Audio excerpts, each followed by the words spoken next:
Professor Tribe, for generations who don't know Justice Brennan, what's his greatest legacy?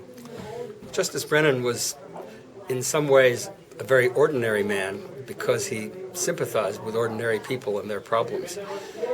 He had an enormous heart, but he had a giant brain, and he put it all to work in order to help bring constitutional rights to life for people. Before he got on the court, there were all kinds of abstract rights, but people couldn't exercise them effectively. But he left a legacy of protection for ordinary people, a right to a hearing before you get cut off welfare, a right to criticize your employer, a right to have one person, one vote.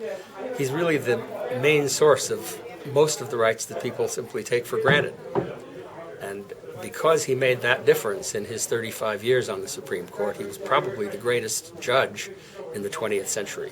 So that people should be really not only proud of his legacy, but figure out how they can, in some way, do a little bit of what he did. If there was one decision that you would place above all the others, what would it be? I wouldn't. There are too many monuments. One person, one vote, the right to criticize public officials, the right to a fair hearing, fundamental rights of equality. It would be pointless to say that one is more important than the other. They're all fundamental. And how did his New Jersey background inform his career?